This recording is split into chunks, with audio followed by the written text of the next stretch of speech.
फिर यहाँ से स्टार्ट करते हैं, पहला सेट देखते हैं। एक बार पढ़ लीजिए क्या क्या बातें गिवन है आपको, ये इजी वाला है, इसके बाद से थोड़ा बेटर स्टार्ट करेंगे।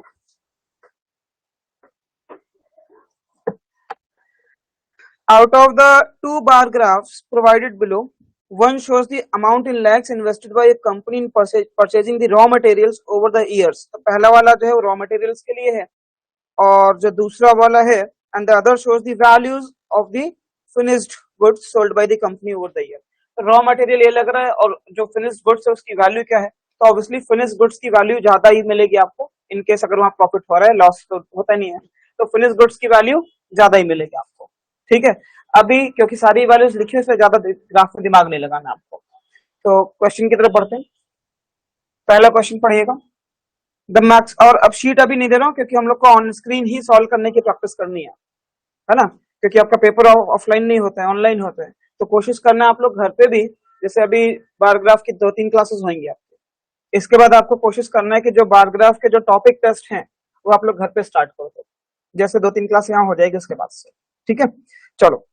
The maximum difference between the amount invested in raw materials and the value of the sales of finished goods was during the year। किस ईयर में वो डिफरेंस सबसे ज्यादा था? तो कुछ करना नहीं है, सिर्फ सिंपल सा है कि आपको ईयर वाइज आपको क्या करना है, डिफरेंस देखते चले जाना है। तो आप अगर आप देखो तो 1995 में डिफरेंस कितना है अपने पास, 80 का है। 1996 में कितने का है, 75 का है। यहाँ पे 375 है, यहाँ 500 है, 125। फिर कितना हो रहा है, 330 है, और यहाँ पे 770 का हो रहा है। 525 675 हो रहा है, और वहाँ 420 है, 460, यहाँ 40 हो रहा है।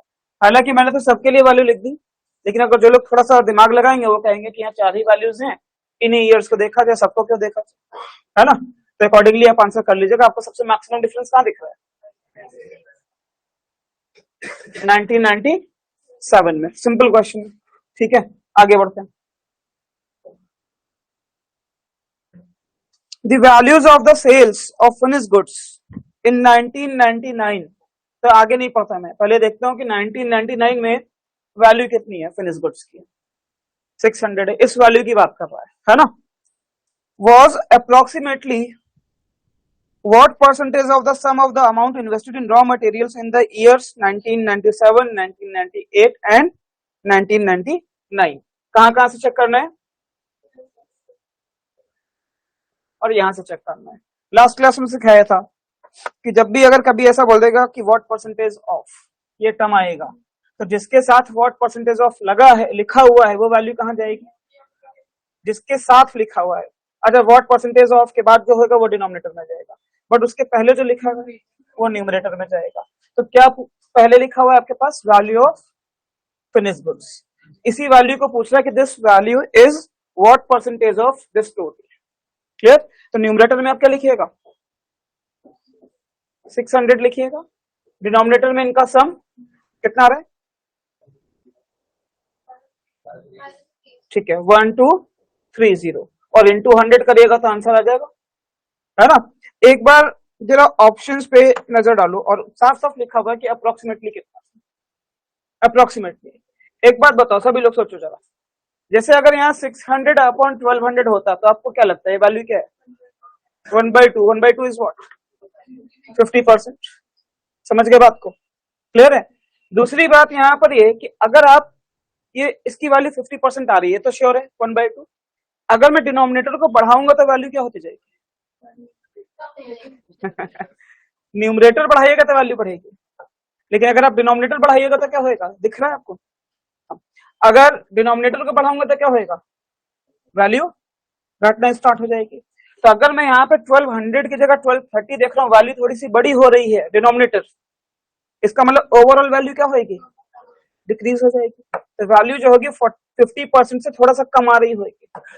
मैं फिर ऑप्शंस देखूंगा, सबसे आसपास की वैल्यू क्या दिख रही है मुझे, 49, that will be my answer. इसको जबरदस्ती में पूरा कैलकुलेट नहीं करूंगा, ऐसे इतना फालतू का टाइम नहीं होता है ना। इन सब चीजों में कायदे से देखना है और आगे बढ़ाना है आपको। किसी को कोई डाउट है या कोई बात नहीं समझ में आई तो मैं दोबारा एक्सप्लेन कर दूं। अभी दिमाग वाला कोई चीज नहीं है, क्वेश्चंस डायरेक्ट है, थोड़ा बहुत कैलकुलेशन में बता पा रहा हूँ जो भी बता पा रहा हूँ। क्लियर है सभी को अच्छे से? गुड। नेक्स्ट, ऑनलाइन वाले भी क्लियर है? खुशी एंड और कौन कौन है? Yes sir.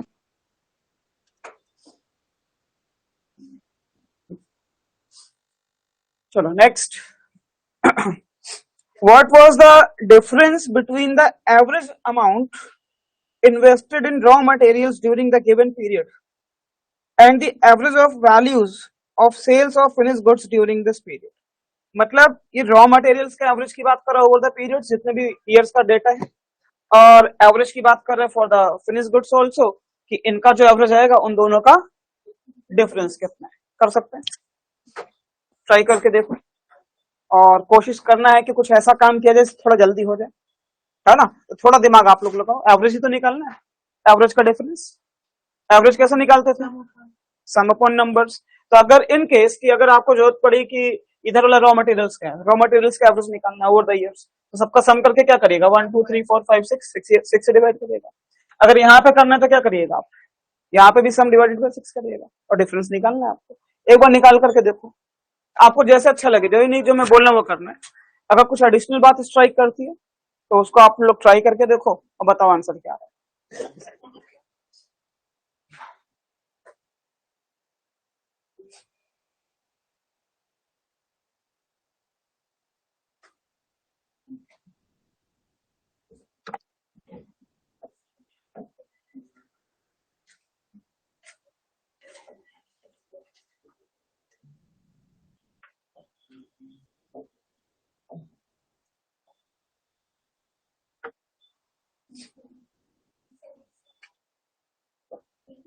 बी, बी 77.5 कैसे सॉल्व किया? कैलकुलेशन देखनी मुझे क्या क्या माइनस करके। वेरी गुड, यही चीज देखना था। देखो होगा क्या, अगर आप इधर का एवरेज निकालोगे तो देखो आप लोग क्या क्या लिखोगे। मैं सिर्फ समझाने के लिए लिख रहा हूँ ना, लिखूंगा नहीं। 120 प्लस 225 प्लस 375 प्लस 330 प्लस 525, है ना, प्लस 420 डिवाइडेड बाय 6 करिएगा तो ये इधर का एवरेज आ जाएगा, कुछ तो आएगा, है ना? फिर अगर आप इधर वाला एवरेज निकालोगे तो 200 प्लस 300, ऐसे करते करते सारी वैल्यूज लिखिएगा और डिवाइडेड बाय 6 करिएगा, है ना? आपको बेसिकली क्या करना है, इन दोनों का डिफरेंस ही तो चाहिए। हालांकि ज्यादा वाली वैल्यू ये है, ये उधर और ये इधर होना चाहिए, ये तो समझ में आता होगा। तो एक बात बताओ, दोनों केस में डिनोमिनेटर कैसा है? सेम है। और अगर मैं यहाँ पर एवरेज निकालना है तो एक तो तरीका होता है कि ओवरऑल वैल्यू निकाल लो 6 से डिवाइड कर दो। दूसरा तरीका क्या होता है कि अगर आप सही से देखो तो ये 200 और 120 आपस में सब्ट्रैक्ट होंगे कि नहीं होंगे? सिमिलरली 300 और 225 सब्ट्रैक्ट होंगे कि नहीं होंगे? तो मेरे कहने का मतलब ये है कि मैं ये काम ना करके, अगर जो डिफरेंसेस आ रहे हैं, है ना, कि जैसे 95 में डिफरेंस कितना आ रहा है अपने पास? 80 का आ रहा है ना? इसके बाद 96 में डिफरेंस कितने का आ रहा है? 75 का आ रहा है। फिर डिफरेंस कितना आ रहा है अपने पास? कितना? 125। और उसके बाद कितना आ रहा है? 70 का। उसके बाद कितना आ रहा है? 75। फिर आ रहा है मेरे पास 40 का। मैं इस डिफरेंस को डायरेक्टली 6 से डिवाइड करूं तो आई will gate my answer. Please समझिए, मैं दो बार अलग अलग काम करूं उससे बेटर है कि डायरेक्टली जो डिफरेंस है उसको सॉल्व करो, कैलकुलेशन भी कम होगी, थोड़ा फास्ट आंसर भी आ जाएगा। क्या ये बात क्लियर है? कोई डाउट है किसी को, कोई कंफ्यूजन है? एक बार और बता दो। तो हर बार कुछ कैलकुलेशन में थोड़ा बहुत हम लोग देख सकते हैं अभी, बिकॉज क्वेश्चन बहुत डायरेक्ट वाला है। नेक्स्ट क्वेश्चन से थोड़ा बेटर मिल जाएगा हम लोगों को। कोई डाउट किसी को? क्लियर अच्छे से? गुड। कितना आ रहा है? हाँ,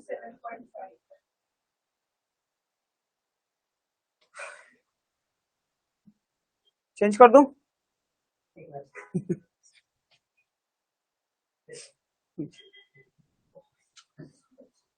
नेक्स्ट क्या कह रहे हैं? In which year the percentage change, और साफ साफ लिख दिया ब्रैकेट में, as compared to the previous year. नहीं भी लिखा होता तो जनरली प्रीवियस ईयर से ही करता है ना? In the investment of the raw materials is same as that in the value of the sales of finish goods. मतलब कि कोई एक ऐसा ईयर होएगा कि जो परसेंटेज चेंज है वो रॉ मटेरियल्स में भी उतना ही आएगा जितना कि फिनिश गुड्स वाले में आ रहा होगा। तो ऐसा कौन सा ईयर है जिसमें दोनों वैल्यू जो परसेंटेज चेंज है वो सेम आ रहा होगा? पहली बात, वो ईयर 1995 नहीं हो सकता। बताओ क्यों? प्रीवियस ईयर ही नहीं है अपने पास, तो मैं अगर देखना स्टार्ट करूंगा तो कहां से चेक कर पाऊंगा? 1996 से देख पाऊंगा, है ना? तो ऑप्शंस में है क्या, तो एक बार देख लेते हैं। 90 से 98 लाइन सही है, इनको एक बार देख लेते हैं। तो अगर आप एक बार चेक करो यहाँ पे कि ये जो वैल्यू है यहाँ पर कितनी बढ़ रही है, कितनी बढ़ रही है? 105, है ना? ये वैल्यू बढ़ रही है 105 फ्रॉम 120। आपको ये तो बताया ना, change upon change from into 100, और इनटू 100 करना भी वो लिख नहीं रहा हूं मैं, बस खाली फ्रैक्शन लिख रहा हूं, क्योंकि फ्रैक्शन के थ्रू भी मैं परसेंटेज फाइंड कर सकता हूं। क्लियर है सभी को? Change upon change from into 100 was the percentage change. Clear? अच्छा, एक बार देखते हैं कि 1996 में क्या हो रहा है। यहाँ क्या बढ़ रही वैल्यू? 100 बढ़ रही है फ्रॉम, तो दिस इज तो 50% ना। क्या ये 50% दिख रहा है आपको? नहीं है। अब पूछ रहा है, देखो इसकी वैल्यू मत निकालो कि कितना आ रहा है या ये कितना आ रहा है। क्या ये दोनों फ्रैक्शन सेम है? जब फ्रैक्शन सेम नहीं तो परसेंटेज वैल्यू भी सेम नहीं हो सकती। हटा दो इसको, this can't be my answer. Is it clear to everyone? चलो नेक्स्ट, ये हटा दो, रफ कर दो, नेक्स्ट पर आ जाओ। ये वैल्यू कितनी बढ़ रही है भाई? 150 बढ़ रही है from, can I simplify this? 75 से डिविजिबल है बोल रहे हो? 75 से डिवाइड करो, 75 टू 75 3 से, तो this is 2/3, this is 2/3। Clear? तो ऐसे जल्दी से नहीं कर सकते, सिंप्लीफाई करने के लिए जो कॉमन है हटा दो। क्लियर? क्लियर? अच्छा, नेक्स्ट ईयर इसमें अगर देखूं तो यहाँ पे वैल्यू कितनी बढ़ रही है? 200 साफ साफ फ्रॉम, तो ये भी तो 2/3 ही दे रहा है। अब जबरदस्ती 100 से मल्टीप्लाई करके 66.66 लिखने की जरूरत नहीं है, फ्रैक्शन सेम है ना। तो अगर फ्रैक्शन सेम है तो परसेंटेज भी तो सेम ही देगा ना, इसलिए ज्यादा दिमाग नहीं लगाओ, कम दिमाग लगाओगे तो ज्यादा अच्छे से। क्लियर? कोई डाउट? अच्छे से क्लियर? Very good. कहीं कोई कंफ्यूजन है? कुछ पूछना है किसी को? कोई एडिशनल बात अगर आ रही है दिमाग में पूछना तो अभी पूछ सकते हैं। नहीं? इतना ज्यादा क्लैरिटी तो किसी क्लास में नहीं रहता मेरी। चलो, तो नेक्स्ट वाला देखते हैं।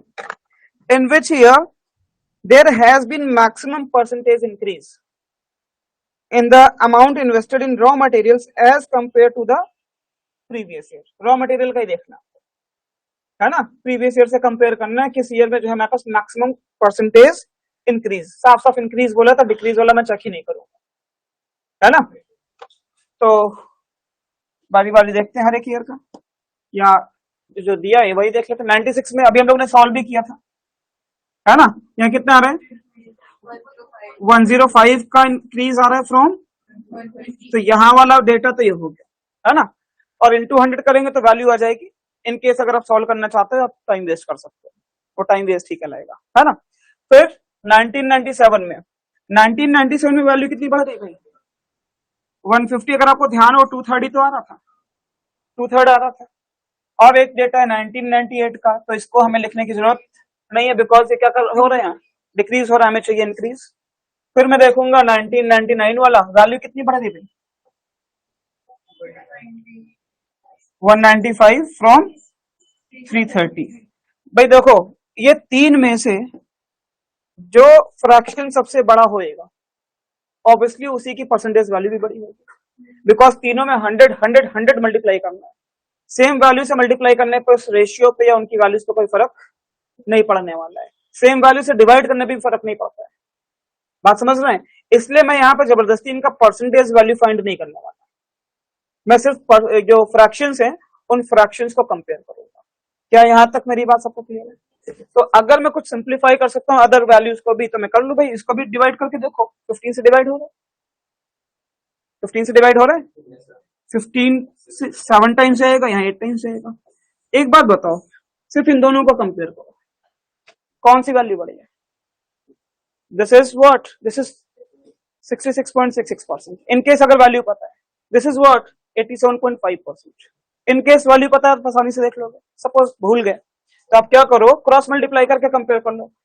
7 3 जो 8 2 जो, ये इधर 21 आ रहा है बड़ी value, hence this is greater.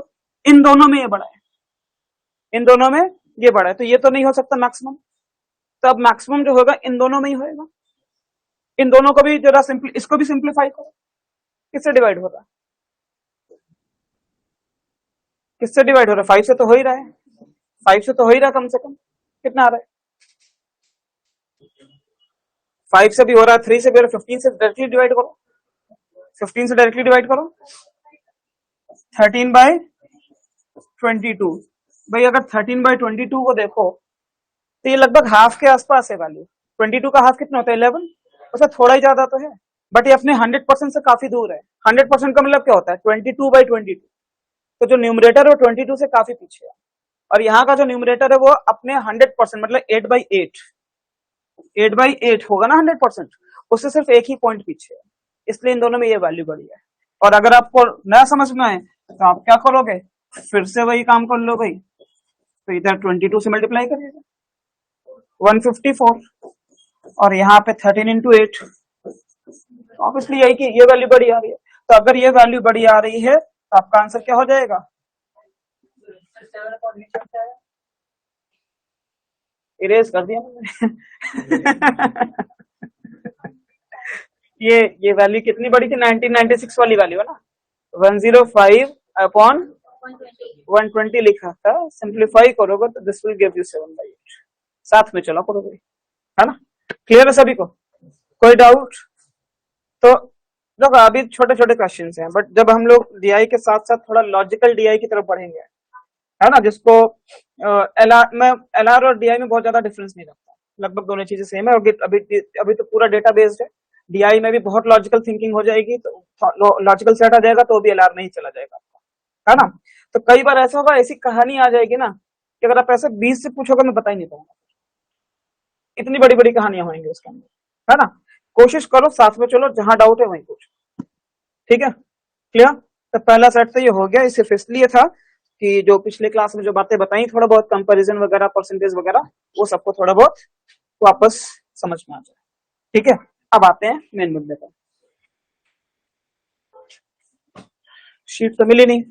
जितने लोग ऑनलाइन देख रहे हैं वो लोग पोर्टल से शीट डाउनलोड कर सकते हैं। ठीक है, एक बार पहले इसको पढ़ लो अच्छे से सभी लोग, और इतने अच्छे से पढ़ना है, इतनी ज्यादा क्लैरिटी चाहिए कि जब मैं पूछूं या जब आप सॉल्व करने बैठो तो आप बिना देखे बता पाओ कि क्या क्या बातें की जाए। बिकॉज एक बात भी अगर हमने सही से नहीं पढ़ी, एक टर्म भी हमने गलत पढ़ लिया ना, तो पूरा सेट चला जाएगा। ठीक है, इसलिए थोड़ा अच्छे से पढ़ना जाए। एक बार सब लोग पढ़ लीजिए, फिर उसके बाद बताइएगा क्या क्या बातें की बना। ठीक है, ऑनलाइन वाले भी।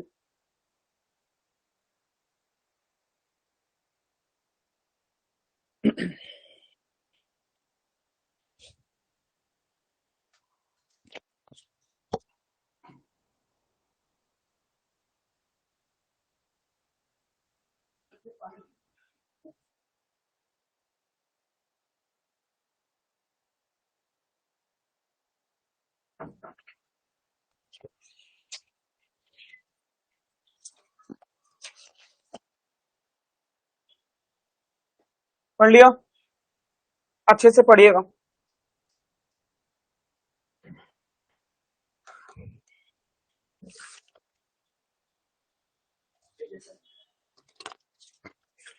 बॉटल भी रख दीजिए।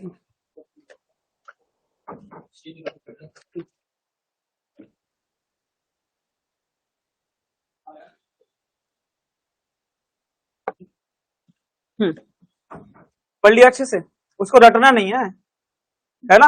मतलब इस टाइप से पढ़ना कि आप कम से कम बातें, कहानी तो क्लियर है कम से कम। तो कौन बताएगा क्या क्या बातें गिवन? इधर देख के बताने आप। और इतना पढ़ने के लिए मेरे ख्याल से 1 मिनट भी बहुत ज्यादा है ना। क्या क्या बातें गिवन? मैंने नहीं पढ़ा जानबूझ करके कि आप लोग बताओ, फिर मैं उसी से सॉल्व करूं। कौन बताएगा क्या क्या बातें गिवन? मेरी क्लास में, चाहे वो क्वांट्स वाली हो चाहे वो डीआईएलआर वाली क्लास हो, जितना ज्यादा आप बोलेंगे और मेरे से डिस्कस करेंगे, उतना ज्यादा आपको समझ में आने वाला, इस बात की मैं गारंटी दे सकता हूँ। तो इसलिए कोशिश करके बोलना स्टार्ट करो। और जिस टाइप की जॉब प्रोफाइल के लिए सब लोग जाने वाले, चाहे वो आईपीएम वाले हो चाहे कैट वाले हो, आप बोलोगे नहीं तो आप जॉब कर नहीं पाओगे, है ना। किसी अच्छी कंपनी में पहुंच गए और बढ़िया कहीं मैनेजर बन गए, कहीं सीईओ बन गए, कहीं कुछ बन गए, 100 लोगों की टीम को आपको बताना है कुछ, तो बता ही नहीं पाओगे। जब यहाँ नहीं बोल पाए तो वहां नहीं बोल पाएंगे। बट अभी टाइम है है ना, वो काम कर सकते हैं। तो अभी बोलना स्टार्ट करो पहले सब, बताओ भैया। और वहां तक पहुंचने की बात ही दूर है, जिस कॉलेज में जाओ वहां जीडीपीआई भी होता है, मत बोलिएगा जीडीपीआई में हो जाएगा सिलेक्शन, नहीं होएगा। और उसके बाद जब प्लेसमेंट के लिए कंपनी आएगी तो फिर जीडीपीआई होगा, है ना। तो ये सब चीजें तो काम आने वाली है आपको, अदरवाइज सिलेक्शन से ही बाहर हो जाएंगे। हाँ, क्या क्या क्या करना, कौन बताएगा। 7 कंट्रीज में से 7 कंट्रीज है जिन्होंने स्पोर्टिंग लाइन में पार्ट लिया, at least 3 countries participating in each sport event. The country coming first, second and third got the prize of gold, silver and bronze. ठीक है, इतना ही गिवन है और कुछ नहीं मेंशन है। एक बड़ी इंपॉर्टेंट बात मिस हो रही है, नहीं समझ पाया ना। जो अदर्स वाले मेडल है, वो जो अदर्स वाले मेडल किस कंट्री को मिले हैं, कंट्री वाइज मुझे अभी भी क्लैरिटी नहीं आई। तो जैसे कि चाइना के लिए फुल फ्लैग में है, हाँ। ठीक है, ये जो जितने मेंशन है इनको छोड़ के बाकी तो अदर कंट्री में मतलब और कोई कंट्री ने पार्टिसिपेट किया होगा, ये होता है अभी भी नहीं आया तो। नहीं, मुझको तो नहीं आया, आप बताओ।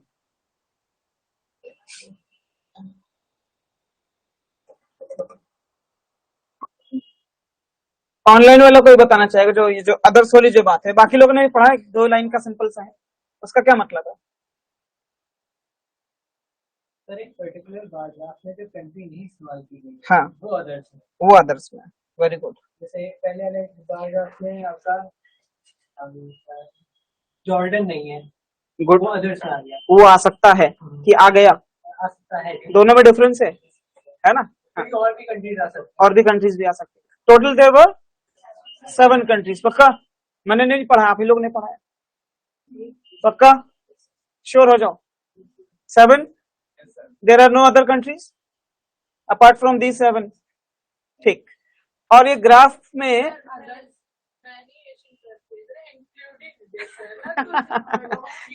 इसलिए मैं बोल रहा हूँ, मुझे तो पता है क्या है इसके अंदर, है ना, मुझको पता है कि इस शर्ट में क्या करना है क्या नहीं करना है, लेकिन आप लोगों को क्लैरिटी चाहिए।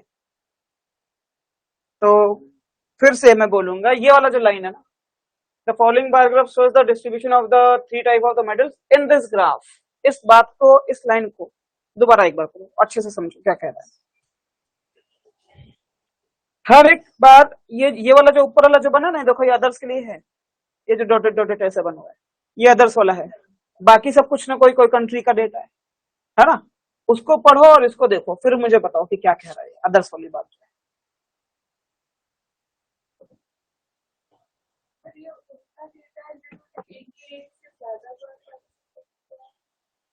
एक से ज्यादा बार पार्टिसिपेट का मतलब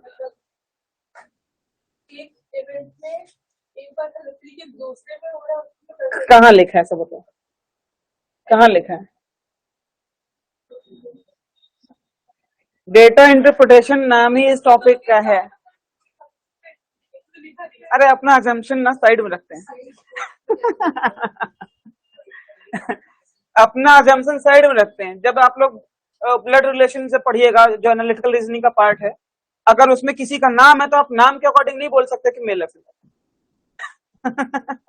है नहीं। तो आप अपना अजम्पशन साइड में रखो, अजम्पशन यूज करेंगे पूरा सेट चला जाएगा, और एक साथ 4 क्वेश्चन 5 क्वेश्चन का लॉस, बहुत बड़ा लॉस होता है।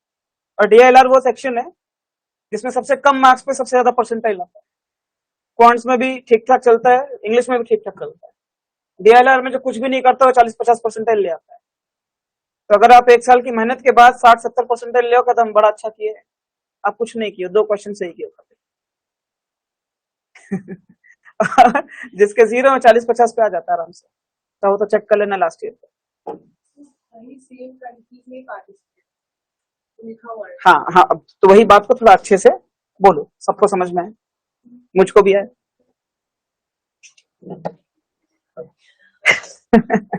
कोई बात नहीं, चलो हमें पता टोटल 7 कंट्रीज आर देयर। हर बार जैसे गोल्ड के लिए लिखा हुआ है तो 1 2 3 4 5 6, इसमें से एक जो 6 है वो इसके लिए, अदर्स के लिए 5 कंट्रीज का डेटा दिया हुआ है। गोल्ड के लिए 5 कंट्रीज का डेटा दिया हुआ है, 2 कंट्रीज का डेटा तो ये जो अदर्स में जो 10% गया है, ये 10% में जो कंट्रीज इसमें से मेंशन्ड नहीं है वही कंट्रीज यहाँ पर आ सकती। क्या ये बात क्लियर है सब? भाई अब पहले मैं सर्च करूंगा, उसमें देखूंगा, ये लेजेंड्स बोलते हैं इनको कि ये चाइना है, ये कौन सी कंट्री, ये कौन सी कंट्री, कौन सी, जो बच गए वही अदर्स में जा सकती है। अदर्स में हो सकता है कि जो 10% है दोनों कंट्रीज को इक्वली मिल रहा हो, या अलग अलग रेशियो में मिल रहा हो, या किसी एक ही कंट्रीज को पूरा मिल रहा हो। अच्छा मैं पढ़ देता हूँ फिर इस बात। In this graph, the parts marked by the others may have belonged to one or more. जो others वाला जो part है, it can belong to either one country or more than one country. साफ साफ बोले, है ना? Of all the participating countries that are mentioned above, जो ऊपर की तरफ मेंशन की गई हैं, उनके अलावा कोई दूसरी कंट्री की बात नहीं हो रही। ऊपर कितनी कंट्रीज मेंशन की गई हैं? 7। ग्राफ पे कितनी कंट्रीज गिवन है? 5। तो क्या बोलता है? One or more of all the participating countries that are mentioned above but was not included in the respective bar graph. मतलब वो कंट्री इस बार ग्राफ में इंक्लूडेड ना हो, अदर्स में ये लोग नहीं जा सकते, ये कंट्रीज नहीं जा सकती, जो कंट्रीज बच गई हैं अदर्स में वही जाएंगे। Is it clear everyone? तो जब तक मुझको क्लैरिटी नहीं आएगी, हो सकता है मैं इसको 10 बार पढ़ूंगा, तब तक मैं आगे नहीं बढ़ सकता। जब क्वेश्चन ही नहीं समझ में आया तो क्वेश्चन कहां से बना लेंगे, है ना? अब 5 बनाएंगे तो हो सकता है बाई चांस एक सही हो जाए, तो उसका मतलब ये नहीं सेट मैंने बना लिया, है ना? क्लियर सभी को? कोई कंफ्यूजन है? अब एक प्रॉब्लम इसमें क्या है ना, कि जो जिस टाइप से डेटा दिया हुआ है, जैसे यहाँ पे जो जो कंट्रीज लिखी हुई हैं, वो कंट्रीज जरूरी नहीं कि यहाँ पे भी है सिल्वर में। जैसे इसमें से इस बार चाइना गायब है, कोई एक और कंट्री गायब होगी, इधर इस बार चाइना आ गया, कोई 2 कंट्री गायब है इस बार। तो एक काम करो, क्योंकि मैं ये नहीं चाह रहा कि बार बार मैं ग्राफ में देखूं कि कहाँ पे कौन सी कंट्री है, कौन सी किसके लिए है, तो आप ना एक टेबल बनाओ और उस टेबल में सारा डेटा अच्छे से लिखो। ये काम आपको सीखना पड़ेगा, क्योंकि जो सबसे अच्छा फॉर्मेट होता है किसी भी डेटा को लिखने का वो होता है टेबल, है ना? कई बार क्वेश्चंस में ना ग्राफ ज्यादा होंगे, जैसे अभी सिंगल ग्राफ है, कुछ क्वेश्चंस ऐसे होंगे जहां 4-4, 5-5 ग्राफ है, और जब आप पेपर दीजिएगा तो ग्राफ को देखने के लिए बार बार स्क्रॉल करके ऊपर नीचे करिएगा, उसमें एक ही स्क्रीन पे सारे ग्राफ नहीं दिखेंगे आपको, स्क्रॉल करके नीचे जाओगे फिर ग्राफ देखोगे, तो उसमें क्या होता है कि स्क्रीन पे जब वैल्यूज देख रहे हो कई बार इधर की वैल्यू उधर चली जाती है, देखने में हमसे गलती हो जाती है। तो बेटर तरीका क्या है इसको लिखने का? टेबल। एक सही फॉर्मेट में टेबल बनाओ, और फॉर्मेट क्या रखना है आपको मैं बताता हूं। आपको एक जगह लिखना है गोल्ड, सिल्वर और ब्रॉन्ज, ठीक है? और डेटा जो है वो कैसा है? कंट्री वाइज है। कंट्रीज के नेम क्या क्या है अपने पास? यहीं से स्टार्ट करते हैं, इसी ऑर्डर में ले लेते हैं। मलेशिया, इंडिया, है ना? तो Malaysia, India, then Japan and Jordan,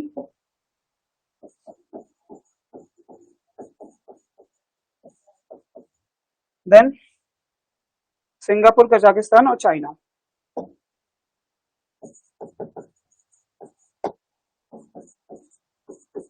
ये हमें 7 कंट्रीज का डेटा है, ठीक है?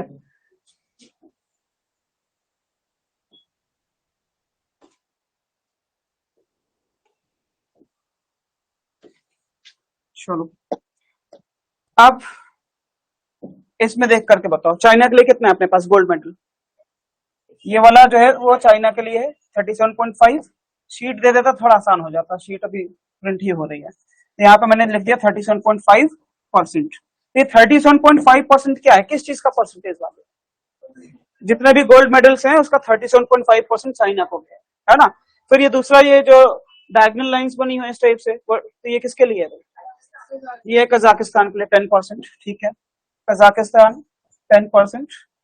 देन आपके पास ये जो ब्लैंक वाला है, ब्लैंक वाला किसके लिए? सिंगापुर, तो सिंगापुर के लिए हो गया 14.5%, ठीक है? देन आपके पास जो नेक्स्ट है, जो वर्टिकल लाइंस है, वो है जापान के लिए, जॉर्डन नहीं है, वो है जापान के लिए 15.5, तो यहाँ पे मेंशन कर दूंगा 15.5, ठीक है? देन ये जो हॉरिजॉन्टल लाइंस है वो इंडिया के लिए, दैट इज 12.5%, तो यहाँ हो जाएगा 12.5%। और जो इसके ऊपर वाला जो ब्लॉक है that is for the others. तो इसका मतलब मेरे पास जो दो कंट्रीज जो इसमें मेंशन नहीं है वो मलेशिया और जॉर्डन है, और अदर्स के लिए कितना है मेरे पास 10% है। तो मैं यहाँ पे कहीं पर चाहे ऊपर की तरफ यहाँ पे अदर्स लिख देता हूँ कि अदर्स वाला डेटा यहाँ पे मेरे पास है 10%। मतलब जो दो ब्लैंक है ना, इन दोनों का sum should be 10%। Is it clear? शीट हो गई क्या प्रिंट? हो रही है, चले थोड़ा मेहनत लगेगा अभी, ठीक है। फिर यहाँ पे देखो किसके लिए डेटा दिया हुआ है, कजाकिस्तान का है 10.5, यहाँ मेंशन कर लेते हैं 10.5%। फिर है हमारे पास जो ब्लैंक वाला है वो सिंगापुर के लिए 12.5, यहाँ पे हो जाएगा 12.5 एंड सब परसेंटेज में। देन ये ज़िगज़ैग वाला किसके लिए, जॉर्डन के लिए 15.5। तो जॉर्डन का हो गया 15.5%। एंड देन जो हॉरिजॉन्टल लाइंस है वो इंडिया के लिए वो है 18%। ये हो 80 हमने इंडिया के लिए। थोड़ा सा बोरिंग काम है बट आप लोग को करना पड़ेगा, ठीक है। और 18% इंडिया को हो गया। देन ये जो ब्रिक्स बनी हुई है मलेशिया के लिए 20.5%। तो 20.5% और अदर्स में कितना गया अपने पास इस बार 23%। ये क्यों बता रहा हूँ आपको, अलग से बनवा रहा हूँ, उसका रीजन है जब क्वेश्चन पे जाएंगे ना तो हमें ग्राफ में सर्च नहीं करना पड़ता है, ये सारा डाटा फिर आपके सामने रहेगा, आसानी से आप सॉल्व कर पाओगे।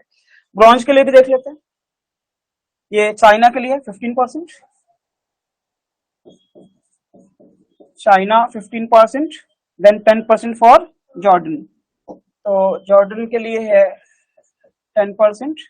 जॉर्डन के बाद है अपने पास जो वर्टिकल लाइन है जापान के लिए 12.5, ये हो जाएगा 12.5%। एंड देन जो हॉरिजॉन्टल लाइन है इंडिया के लिए 16.5, ठीक है। और फिर एक और वैल्यू होगी अपने पास, वो है मलेशिया के लिए 15% एंड देन 31%। तो यहाँ पे 15% है और अदर्स के लिए क्या है, तो ये पूरा डेटा मेरे पास आ गया, मुझको बार बार ग्राफ में सर्च नहीं करना पड़ेगा, है ना। और अभी तो बार बार स्क्रीन मेरे को चेंज करना पड़ रहा है, जब सामने रहेगा तो एक बार कॉपी पे हम लोग लिख लेंगे आसानी से। क्या हो गया, चलो ये वैल्यूज तो हम दिखा देंगे क्वेश्चन के साथ में भी, कोई इशू नहीं है। क्वेश्चन की तरफ बढ़ा जाए, डेटा तो क्लियर है सबको, है ना। चलो भाई अब देखो जरा क्या क्या बातें हैं अपने पास। Which of the following could not have been the number of silver and the bronze medals won by Malaysia। Malaysia के लिए पूछा जा रहा है कि इनमें से ऐसी कौन सी वैल्यू है, इनमें से ऐसी कौन सी वैल्यू है जो नंबर ऑफ मेडल्स नहीं हो सकता है सिल्वर एंड ब्रॉन्ज मेडल का सम इस कंट्री के लिए, मलेशिया का। क्वेश्चन क्लियर है? अब जरा एक बार हम लोग डेटा की तरफ नजर मारते हैं। तो मलेशिया के लिए हमें सिल्वर और ब्रॉन्ज मेडल का ही वैल्यू दिया हुआ है। क्वेश्चन क्या है, दोबारा एक बार देख लो भाई अगर कोई दिक्कत है तो, कि इनमें से ऐसा कौन सा वैल्यू है जो कि सिल्वर मेडल और ब्रॉन्ज मेडल का सम इनमें से नहीं हो सकता है, वो आपसे पूछा। कौन सा होगा ये नहीं, कौन सा नहीं हो सकता है वो पूछ रहा है। अच्छा अब एक बात और, एक लाइन इसमें दिया हुआ था कि in each sporting event at least 3 countries participated। बड़ी इंपॉर्टेंट लाइन है, क्यों ये बात क्यों लिखा हुआ है, कौन बताएगा? Because there are 3 categories of medals,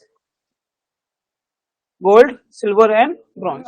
अगर मान लो 2 ही कंट्री पार्टिसिपेट की तो एक सिल्वर मेडलिस्ट हो जाएगा और एक तो ब्रॉन्ज तो मिलेगा ही नहीं। तो अगर हर एक इवेंट में number of participating countries is at least 3, it means कि किसी कंट्री को सिल्वर मिला होगा, किसी को ब्रॉन्ज, किसी को गोल्ड मिला ही होगा। तो हर एक इवेंट में एक सिल्वर, एक ब्रॉन्ज और एक गोल्ड मेडल जाएगा। श्योर है? श्योर है? हाँ।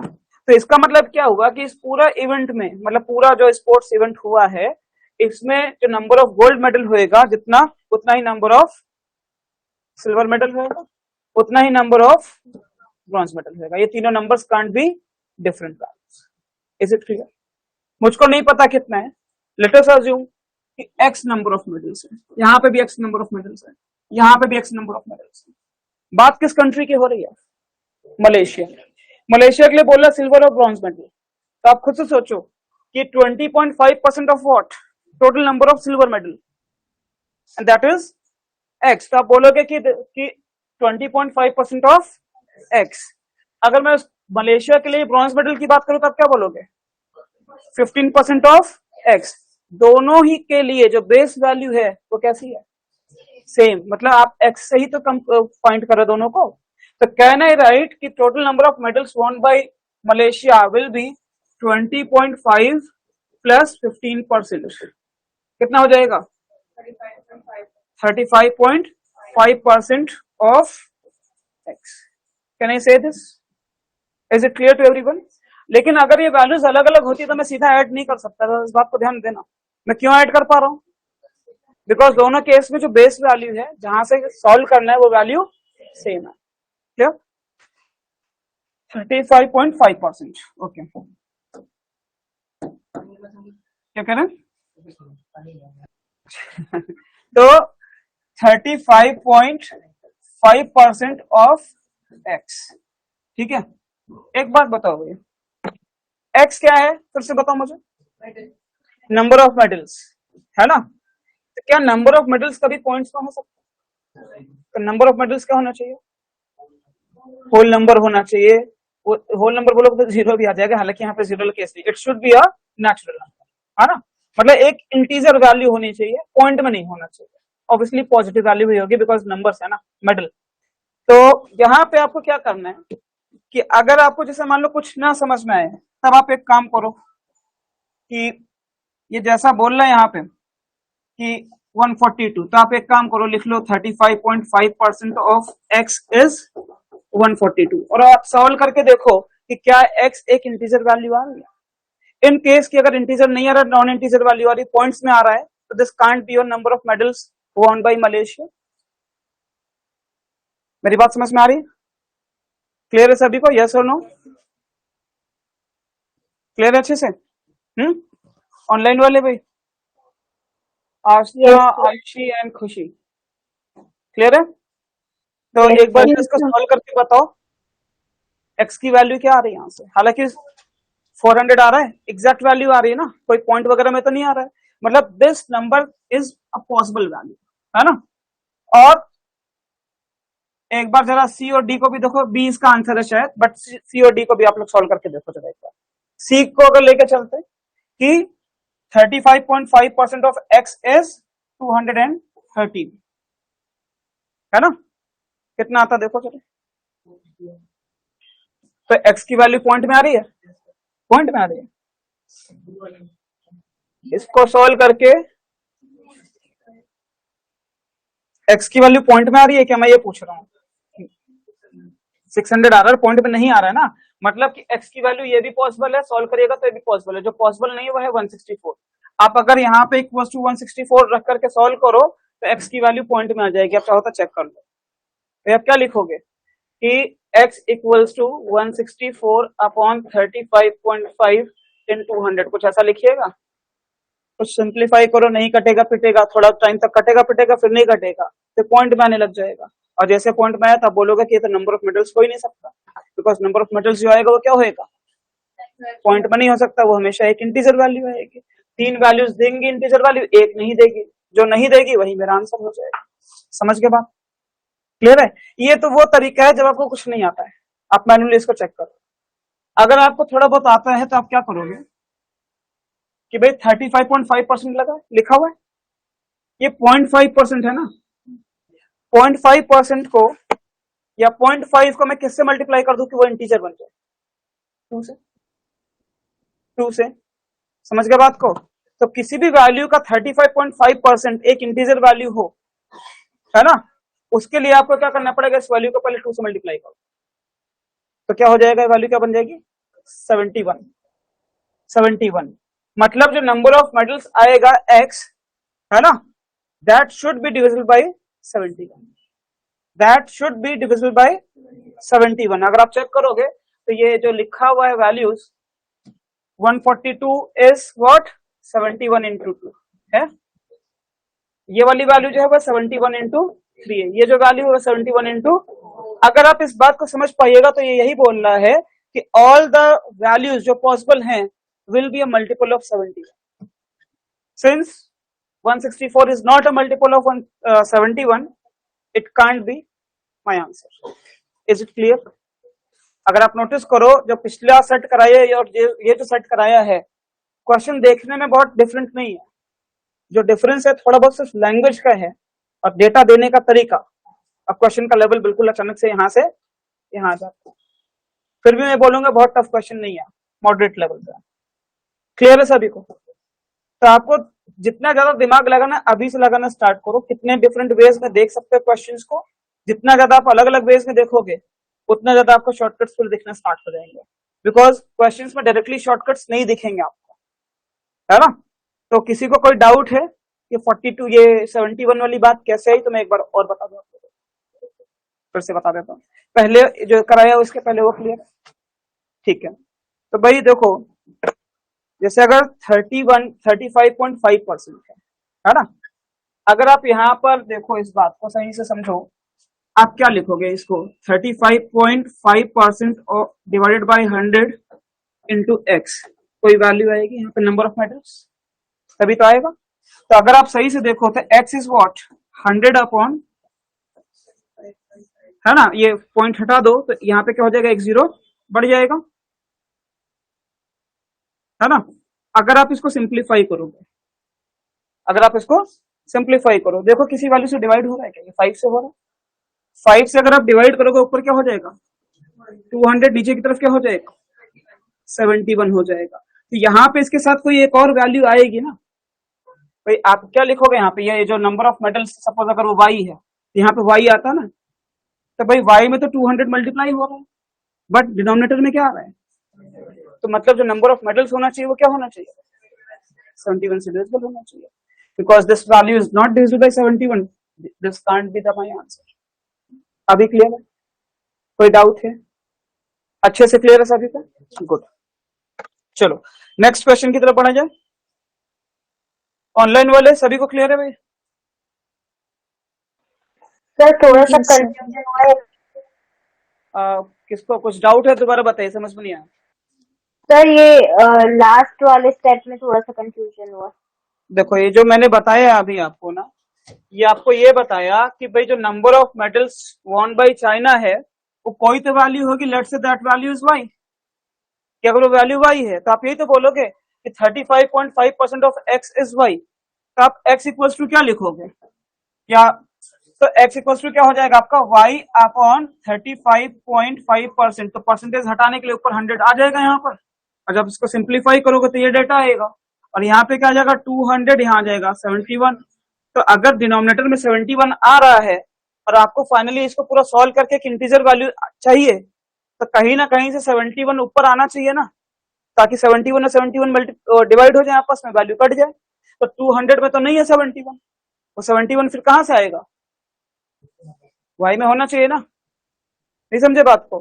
तो इसलिए मैंने बोला कि यहाँ पे जो number of medals won bye Malaysia है उसमें वो जो वैल्यू है that should be multiple of 71.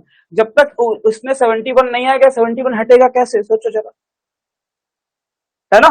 तो this should the Y which is the number of medals won by China, silver and bronze, है ना, it should be multiple of 71. अगर नहीं है तो आंसर नहीं हो सकता. अभी अच्छे से क्लियर है आज था? Yes yes. ठीक है. और अगर इनकेस नहीं क्लियर है तो एक बार दोबारा वीडियो देखिएगा, रिकॉर्डिंग मिल जाएगी, और उसमें समझने की कोशिश करना. ये थोड़ा इजी क्वेश्चन है. देखो क्या कर रहा है.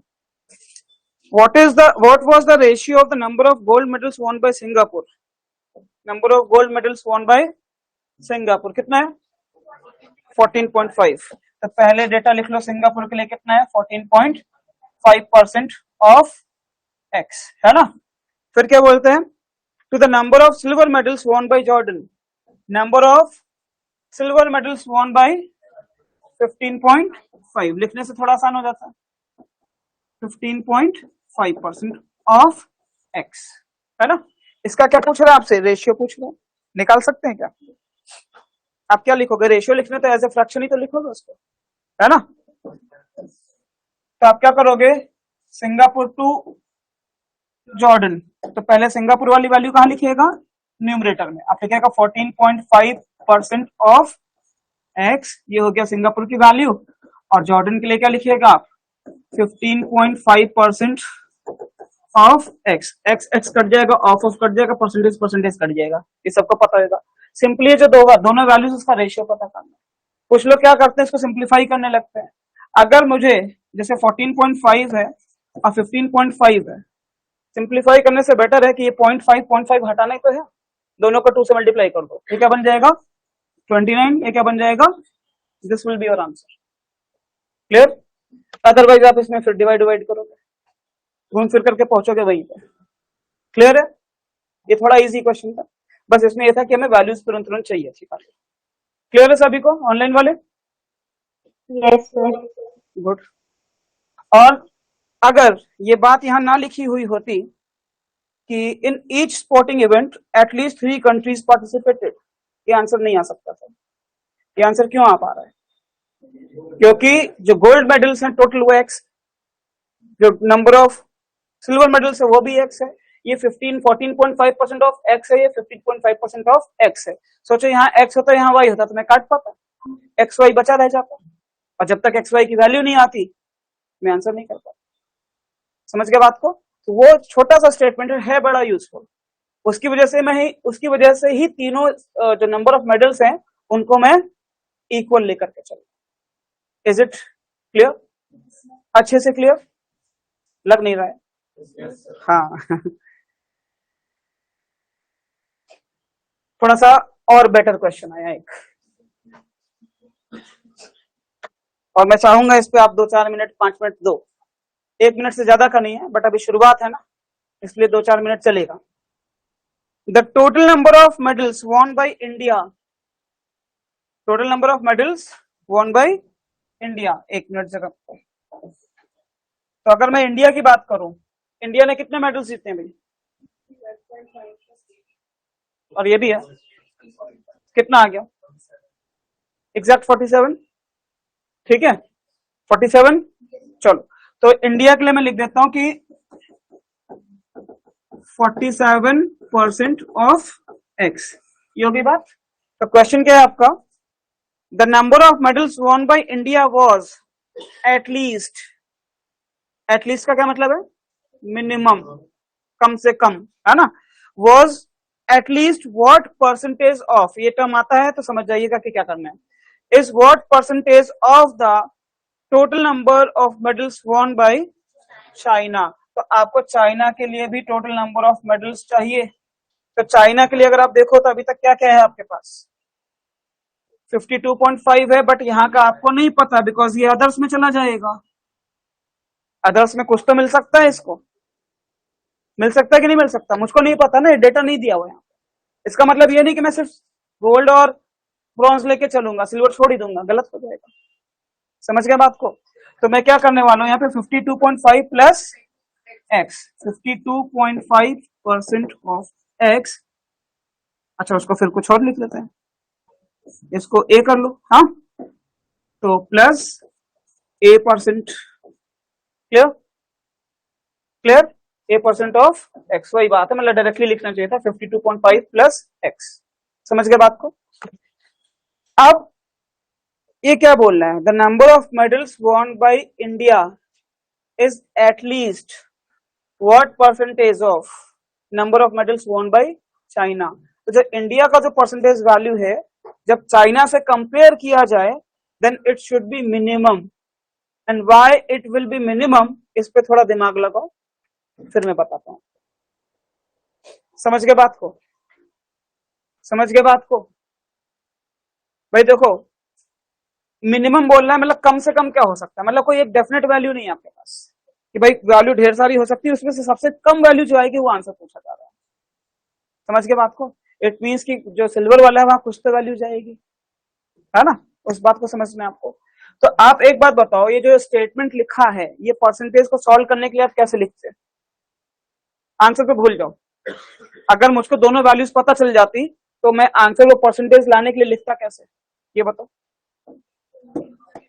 इंडिया वाली वैल्यू न्यूमरेटर में आप लिखते 47.5% ऑफ एक्स, ये न्यूमरेटर में चला जाता, डिनोमिनेटर में क्या जाता?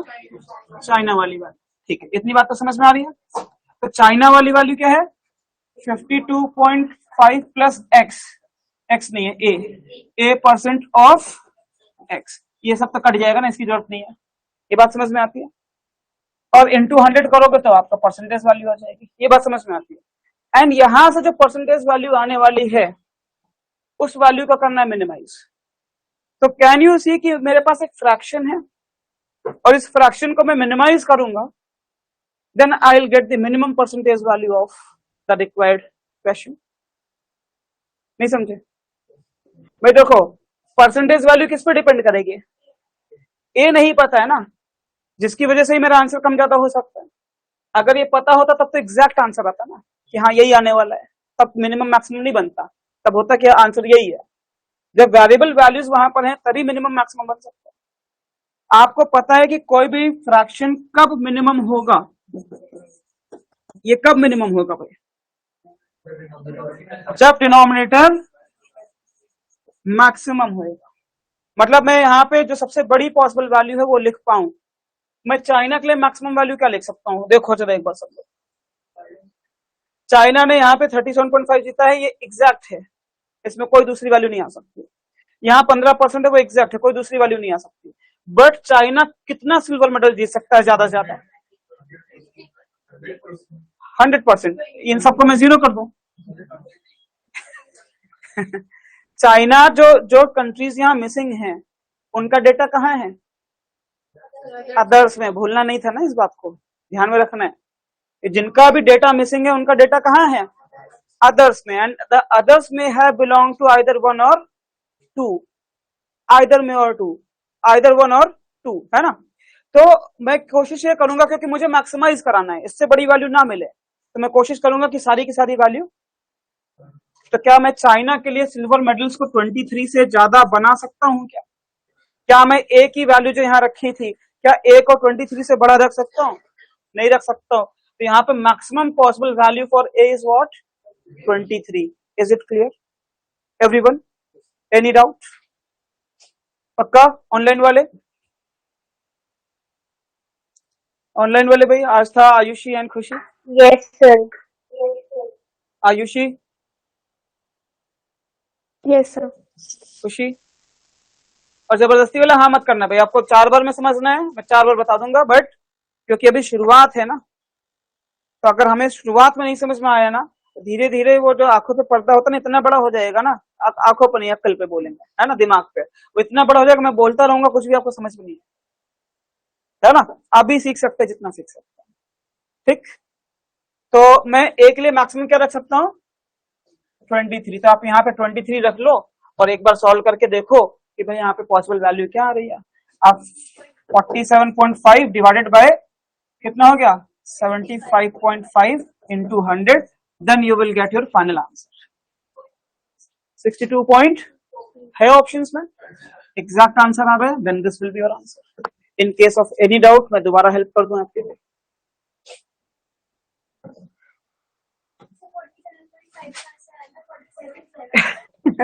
इंडिया के लिए पूछा था ना, इंडिया की वैल्यू तो फिक्स है भाई। तो मैं कुछ और लिखा है क्या? अच्छा तो गलती हो गई, लिखना है ना, हटा दो उसको, ठीक है। 47 कर लो, लिखने में गलती हो गई, ठीक है। बाकी क्लियर है सब? क्लियर है सभी को ना? चलो तो इसका लास्ट क्वेश्चन पढ़ाते हैं, शीट आ चुकी है, मैं दे देता हूँ आप लोगों को, पास कर दीजिए। लास्ट क्वेश्चन बहुत अच्छा, हमें अभी ग्राफ की जरूरत नहीं है, मैं इसको छोटा कर देता हूँ। क्या कह रहा है क्वेश्चन, थोड़ा अच्छे से पढ़ेंगे, और इस बार मैं चाहूंगा कि आंसर आप लोग करें, है ना। और आंसर के पीछे कोई ना कोई लॉजिक होना चाहिए, और वो लॉजिक को सही से एक्सप्लेन करना आना चाहिए, बिकॉज अगर आप अपने आप को नहीं एक्सप्लेन कर पाओगे तो किसी को नहीं कर पाओगे, ठीक है। मुझको सिर्फ आंसर नहीं चाहिए कि गेस कर दिया ये, ठीक। पढ़ करके देखो, जो पेज नंबर 2 पर है ये वाला set. It is given that the parts of the graph marked as others belong to exactly one of the 7 countries. ये बोलता है जो अदर वाला पार्ट है वो एक ही कंट्री को जाना है इस बार, दो कंट्री को नहीं जा सकता। तो जो दो मिसिंग कंट्रीज हैं उनमें से किसी एक को दिया जा सकता है, किसी दोनों में से किसी को भी, मतलब दो केस बनेंगे, समझ गए? That are mentioned above but was not included in the respective bars, ठीक है। And when arranged in ascending order of the total number of medals won, which of the following will never be a possible case? इनमें से ऐसा कौन सा case है जो कभी पॉसिबल नहीं होगा? ये क्वेश्चन पूछता कुछ और, हम लोग सॉल्व कुछ और कर जाते हैं। पहले अच्छे से समझो पूछ क्या रहा है।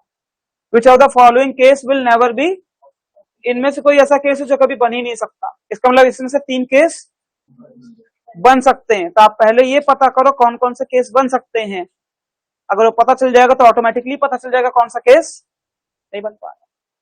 समझ गए बात को? समझ गए? तो चलो एक बार ट्राई करो, इस बार आप लोग सॉल्व करो। इसके बाद में कौन सा कराऊं आप लोगों को वो देखना मुझे।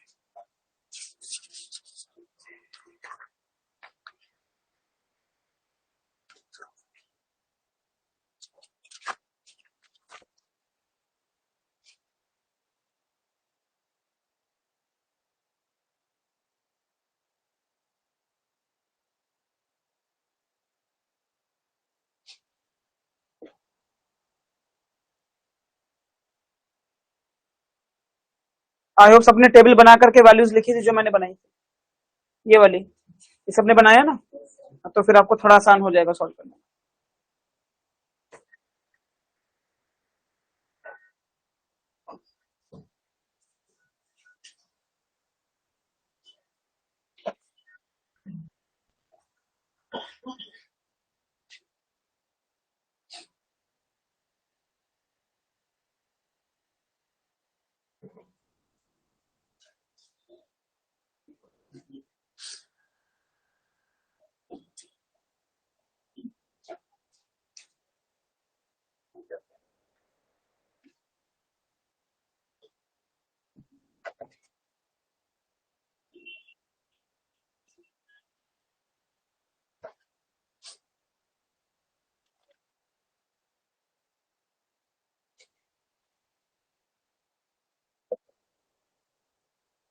Any answer?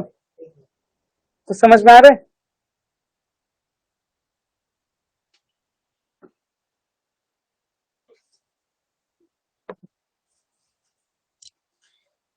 ऑर्डर कैसा बनाना है?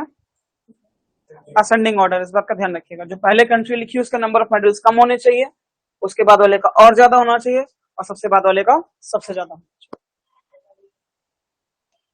कई बार जल्दीबाजी में असेंडिंग लिखा हुआ है, हम लोग सॉल्व डिसेंडिंग के लिए कर रहे हैं।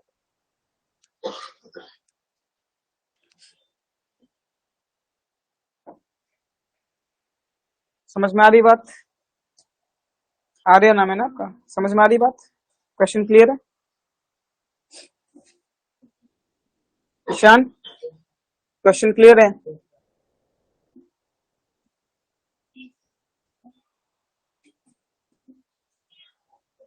और ना समझ में आ रहा है क्वेश्चन? कुणाल बन गया? अच्छा हाँ, गुड।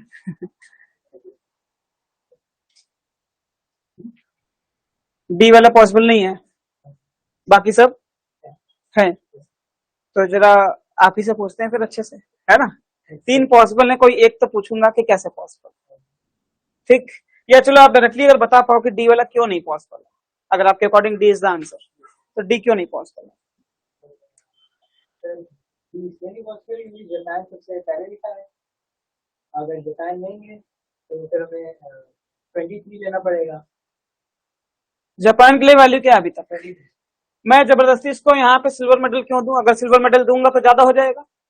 जापान की वैल्यू जो लिखी हुई है वो कैसे लिखी है? सबसे पहले लिखी हुई है। जापान की वैल्यू सबसे पहले लिखी है, तो मैं कोशिश करूंगा जो सबसे पहले वैल्यू लिखी है उसको कम से कम रखा जाए। तो जापान ने अभी तक कितने मेडल्स जीते हैं? 15.5% और 12.5%। ये वाला मैं यहाँ पे दे सकता हूँ या तो जापान को या तो चाइना को, लेकिन जापान को दूंगा तो वैल्यू ज्यादा हो जाएगी ना। मुझको क्या करना है? असेंडिंग ऑर्डर में रखना है। तो आई विल ट्राई कि जापान की वैल्यू क्या रहे? कम रहे। ये लॉजिक समझ में आता है? ये लॉजिक सबको समझ में आता है? तो मैं जापान के लिए क्या लिख दूंगा? कितना आ रहा है भाई? एक बार और देख लेते हैं। कितना था 28 आ रहा है, तो जापान के लिए आ रहे हैं 28%। सिंगापुर की value should be more than 28%, equal भी नहीं हो सकती, तभी तो ये ऑर्डर बनेगा ना। तो अभी तक सिंगापुर के लिए क्या है भाई 27। तो अगर मैं यहाँ पे ये वाला डेटा इंक्लूड ना करूं तो मैं यहाँ पे अगर 27 लिखता हूं तो मेरा ऑर्डर बनेगा ही नहीं, ऑर्डर बनेगा ही नहीं।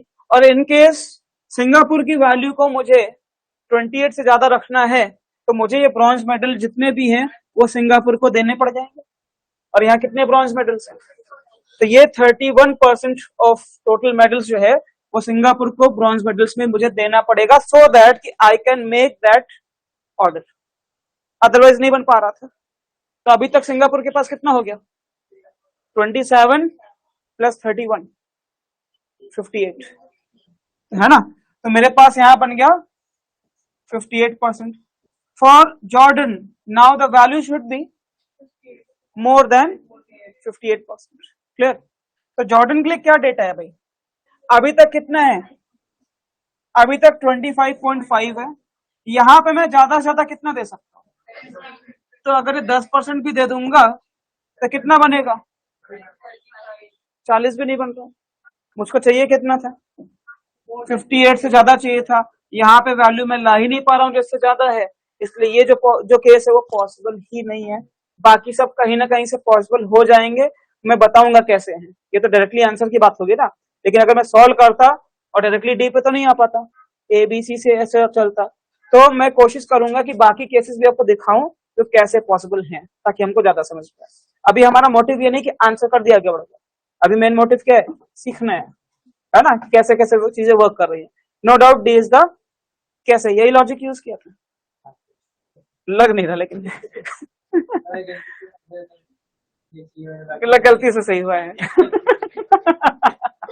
मुझे समझाना नहीं चाहिए था, मैं आपसे पूछ रहा था। मैं होता है क्या ना, मेरे को आंसर पता रहता है ना, तो अपने आप को रोकना थोड़ा मुश्किल होता है, तो मैं जल्दी से बता गया आंसर, लेकिन आपसे पूछता तो मजा आती मेरे को चलो सबको क्लियर हो गया ना कि दिस इज नॉट पॉसिबल, इसमें कोई डाउट है।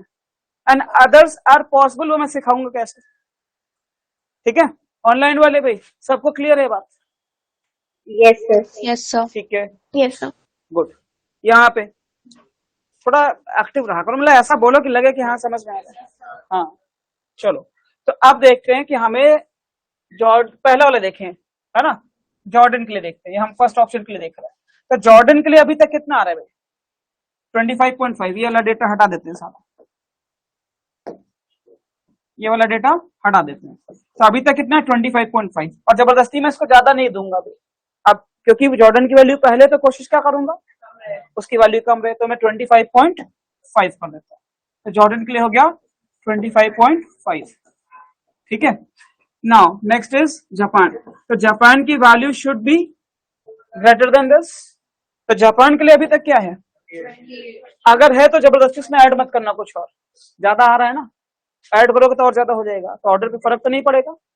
बट मुझको नेक्स्ट वैल्यू जो उसके बाद की और ज्यादा चाहिए होगी, तो मुझे वो ऑर्डर जबरदस्ती बनाना है ना।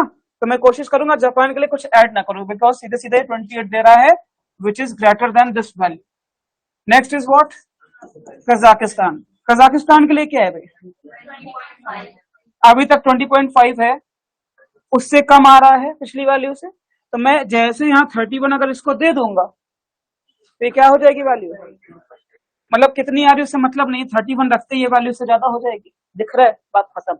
ये एक पॉसिबल केस था, इसने पूछा कि विच of the following is not a possible case, ये पॉसिबल था तो आंसर नहीं हो सकता था। Is it clear now. ऐसे ही आपको बी और सी में भी देखना है कि केस में पॉसिबल बना पा रहा हूं कि नहीं बना पा रहा हूं, क्लियर है। चलो बी वाला भी देख लेते हैं। तो मलेशिया, इंडिया एंड सिंगापुर। तो मलेशिया के लिए कितना है अभी तक 35.5, गुड। तो 35.5 है, और इंडिया का तो फिक्स्ड है, सिंगापुर की वैल्यू से ज्यादा चाहिए। इंडिया के लिए कुछ नहीं कर सकते बिकॉज इंडिया के लिए तीनों वैल्यूज गिवन है, बाकी सब में एक एक वैल्यू मिल है ना। तो मेरे पास नेक्स्ट कंट्री कौन है, सिंगापुर था ना, सिंगापुर है ना। अभी तक सिंगापुर की वैल्यू कितनी है 27, जो कि इंडिया वाली वैल्यू से कम आ रहा है, फिर मैं देखूंगा कि क्या अगर मैं अदर्स वाला डेटा इंक्लूड करूं तो वो केस पॉसिबल हो पा रहा है, 58 आ रहा है ना, तो ये ऑर्डर बन पा रहा है कि नहीं बन पा रहा है, ये भी एक पॉसिबल केस है। मैं अगर कभी भी बना पा रहा हूं तो ये आंसर नहीं हो सकता। इसने बोला कि आपका आंसर वो होगा जो कभी भी पॉसिबल ही नहीं है, जो कभी भी पॉसिबल ही नहीं है, कैसे बना पाओगे? समझ गए बात को? क्लियर है? नेक्स्ट वाला देख लो जल्दी से। Japan, China and Singapore. ठीक है, जापान के लिए कितना था अपने पास?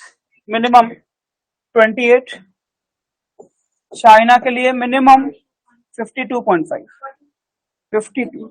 हाँ तो एक चीज पूछनी है यहाँ पे, हाँ, अगर इसमें जापान को आपने 23 नहीं दिया तो चाइना को आप देंगे ना? किस वाले केस में? जो अभी वाला है, पिछला वाला केस या अभी वाला केस? चलो, अभी वाले केस में मैंने क्या किया, जापान में जापान को कितना रखा? 28। ठीक है, तो अगर मैंने जापान को 28 रखा है तो मतलब ये अदर्स वाला जापान को मैंने नहीं दिया। लेट्स से कि ये वाला केस में यहाँ पे दे दूं, कितना है? 23। कितना हो गया अभी तक? कितना?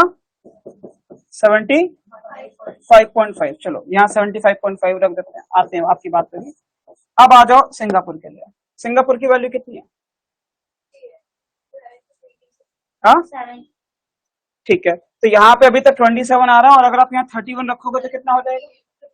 58। तो इस टाइप से अगर आप देखोगे तो आपको लगेगा कि वैल्यू तो पॉसिबल नहीं है। तो मैं इसको पॉसिबल बनाने के लिए क्या करूंगा कि इस बार जो मैंने यहाँ पर चाइना को जो वैल्यू दी है ना 23, चाइना को ना दे करके मैं किसको दे दूं? जापान को। मैं तो फ्री हूं ना, दोनों से किसी को दे दो। क्वेश्चन सही था आपका, बहुत लोग पूछते नहीं मेरे से। तो अगर मैं वो अदर्स वाली वैल्यू जापान को दे दूं तो यहाँ क्या आ जाएगा? 23, क्योंकि चाइना को जब अदर्स दे रहा हूं भाई, दोनों में से किसी एक को तो देना ही है। चाइना को दे रहा हूं तो ऑर्डर फेल हो जा रहा है।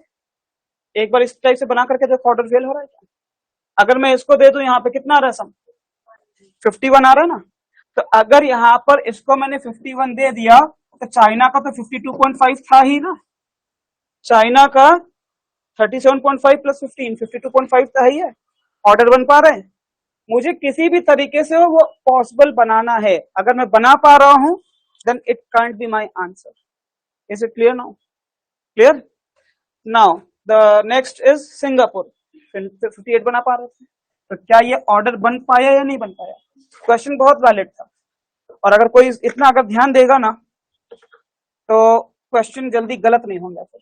लेकिन ध्यान देने के बाद गलत नहीं होना चाहिए कि भाई हमको क्लिक भी किया और उसमें फिर हम गलत कर गए। दोनों केस देखने पड़ेंगे। अब दो कंट्रीज है तो अदर्स वाला डेटा आप या तो एक को देंगे या तो दूसरे को देंगे। क्लियर? क्लियर सभी को? तो मैं ये 3 केस बना पा रहा हूं, और अगर मैं सीधे आंसर पे निकल जाता तो ये सामने ही नहीं आ पाता। इसलिए अभी जब तक सीख रहे तो हर एक चीज को देखो। अच्छे से क्लियर है भाई ऑनलाइन वाले?